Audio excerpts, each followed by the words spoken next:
नमस्कार बंधुरा mom's kitchen blog থেকে সবাইকে স্বাগত। বন্ধুরা আজকের মা আপনাদের সাথে একটা নতুন রেসিপি শেয়ার করবে। পটল দিয়ে আপনাদের সাথে এমন একটা রেসিপি শেয়ার করব কোনোদিন আপনারা এখন খাননি। বন্ধুরা অনেক কিছু তো পটলের রেসিপি করেছেন, কিন্তু আমি যেভাবে আজকে রেসিপিটা বানাবো স্টেপ বাই স্টেপ দেখতে থাকবেন, আশা করি খুবই ভালো লাগবে। এমন করবে খেয়ে আঙুল চাটবেন। বন্ধুরা আসুন কিভাবে কি করি দেখতে থাকুন। ভিডিওটা স্কিপ না করে স্টেপ বাই স্টেপ দেখতে থাকবেন, আশা করি খুবই ভালো লাগবে।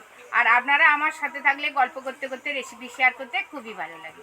বন্ধুরা রেসিপিটা দেখার আগে চটপট করে আমাদের চ্যানেলটা সাবস্ক্রাইব করে দিন আর পাশে থাকা বেল আইকনটি ক্লিক করে দেবেন, সমস্ত ভিডিও আপনারা দেখতে পাবেন। গান বাজতে ভালো।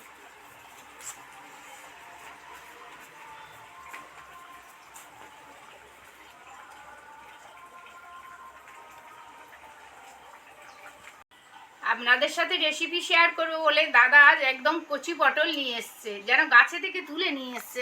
দেশি পটল, দেশি পটল, কাঁটা কাঁটা গাছে, মানে গায়ে কাঁটা কাঁটা থাকলে তবেই জানা যাবে যে পটলগুলো কচি। এই বোটাগুলো কত সুন্দর, বোটাগুলো হ্যাঁ কি বড় বড় বোটা। পটলগুলো একটা একটা করে ভালো করে ধুয়ে নেব।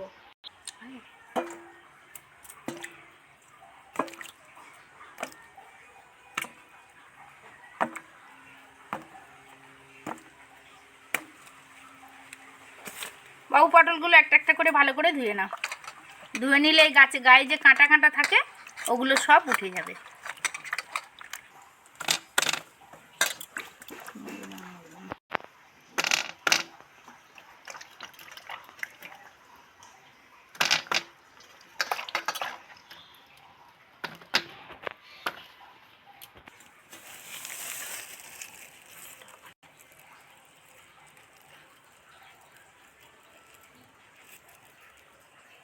পটলগুলো তো ধোয়া হয়ে গেল, এবার একটা একটা পটল কিভাবে কাটবো দেখতে থাকুন। পটলগুলো তো ধুয়ে নিলাম, এবার দুধ পটল বানানোর জন্য পটলগুলো কিভাবে কাটবো আপনারা দেখতে থাকুন।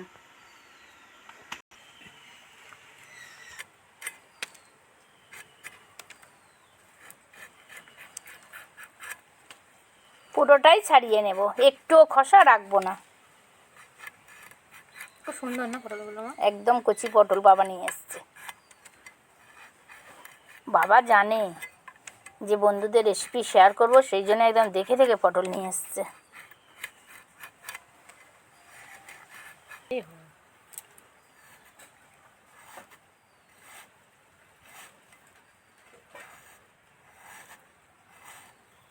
মশলাপাতি সব কিছু এর মধ্যে ঢুকে যাবে, সেই জন্য একটু চিড়ে চিড়ে একটু কেটে নিলাম।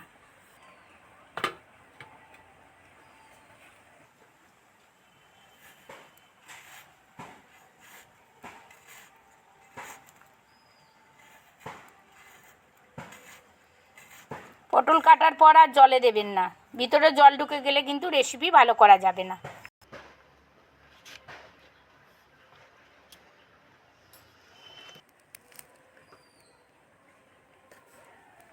খুব দারুণ পটল, মানে রেসিপির উপযুক্ত পটল।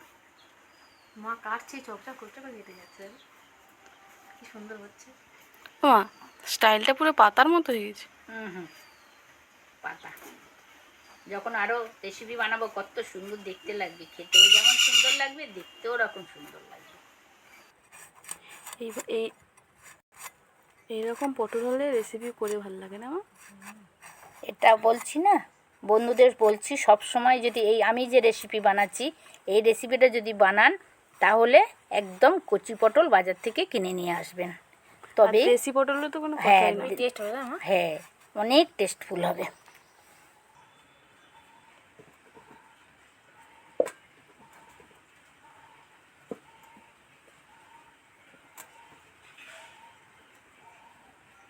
দ্বিতীয়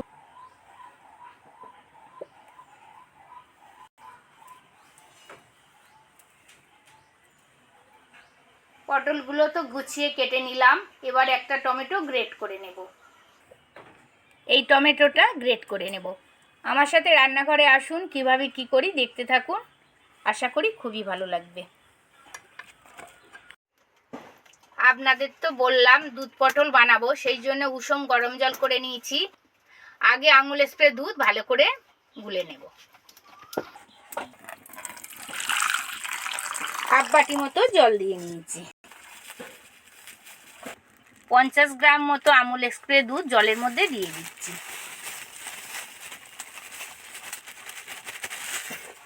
আস্তে আস্তে ভালো করে মিক্সড করব।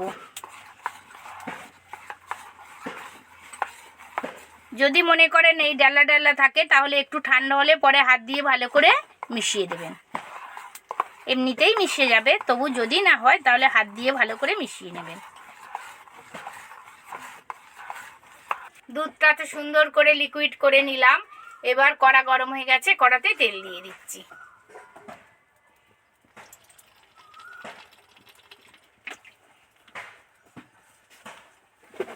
এবার কেটে রাখা পটলে নুন দিয়ে ভালো করে ম্যারিনেট করব। এতে হলুদ দেব না, নুন দেব একটু, আর দেব জিরে ধনে মরিচ গুঁড়ো।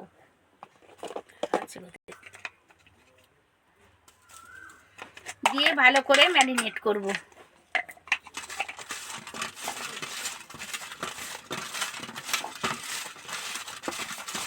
ভালো করে ম্যারিনেট করব যাতে এই মশলাগুলো এই ফাটা ফাটার মধ্যে দিয়ে একটু ঢুকে যায়।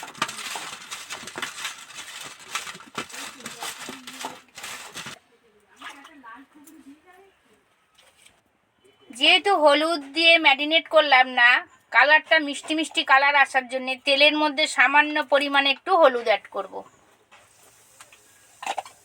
এবার এই গরম তেলের মধ্যে ম্যারিনেট করা পটলটা উঠিয়ে দেব। উঠিয়ে দিয়ে ভালো করে ডিপ ফ্রাই করে ভেজে নেব।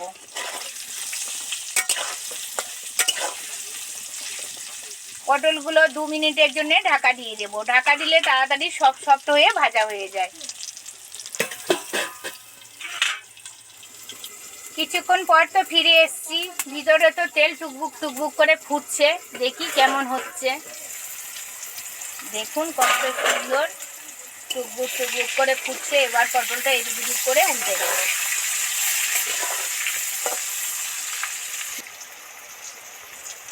পটলগুলো পাতার মতো করে আড়ে আড়ে কেটেছি বলে কত সুন্দর গেটআপ এসছে। দেখুন বন্ধুরা কত সুন্দর। আপনারাও যদি এরকম দারুণ ডিজাইন রেসিপি বানাতে চান তাহলে ঠিক এইভাবে আড়ে আড়ে আড়ে আড়ে সুন্দর করে কাটবেন। কাটলেই মশলাগুলোও ভিতরে চলে যাবে, আবার দেখতেও ভালো হবে। পটলগুলো ঠিক এইভাবে ডিপ ফ্রাই করে ভেজে নিলাম।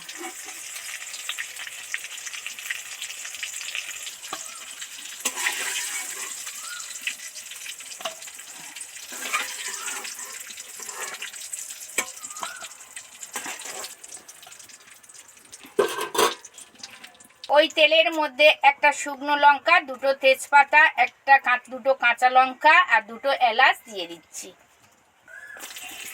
সবগুলো তেলের মধ্যে দিয়ে দিলাম। এবার এর মধ্যে সবার আগে এই টমেটোটা যে গ্রেট করে নিয়েছিলাম সেটাই দিয়ে দিচ্ছি। টমেটোটা আগে দিলাম কারণ কাঁচা গন্ধটা চলে যাবে। এর মধ্যে অল্প পরিমাণ আদার পেস্ট দিয়ে দিচ্ছি।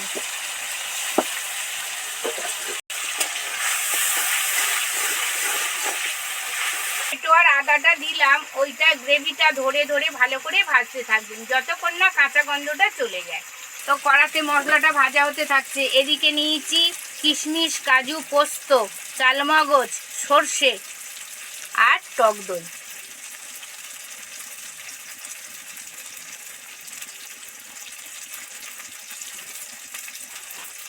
মেশাতে থাকবো।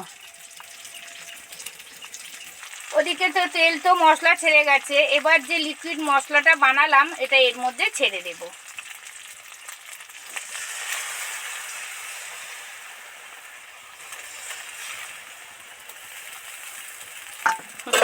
ডিমের পোচ।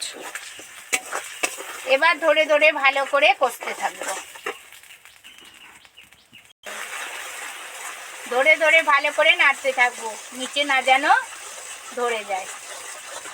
যদি এই মশলা নিচে বসে যায় বা ধরে যায় তাহলে কিন্তু টেস্টি রেসিপি বানানো যাবে না। মশলা থেকে তেল ছেড়ে গেছে, বুদবুদ করে উপরে উঠছে। এবার এই ভাজা পটলগুলো এর মধ্যে দিয়ে দেব।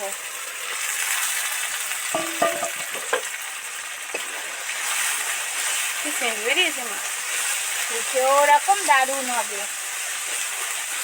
যেমন একটা দারুণ ফ্লেভার বেরিয়েছে, রান্নাঘর একটা মিষ্টি গন্ধে একদম মহমহ করছে, সেরকম খেতেও দারুণ হবে।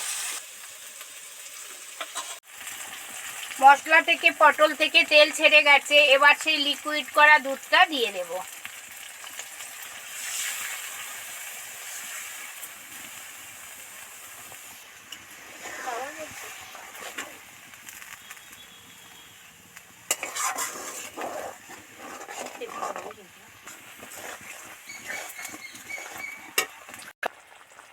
নেবু আছে টুকবুক টুকবুক করে ফুটছে।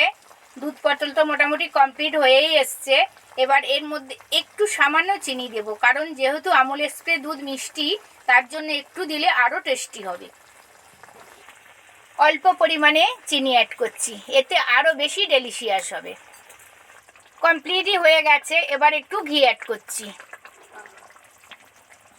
সামান্য একটুখানি ছড়া দিচ্ছি, আঙুলে উঠছে না তাও দিচ্ছি একটু কিচেন কিং গরম মশলা। পুরো কমপ্লিট বন্ধুরা দুধ পটল।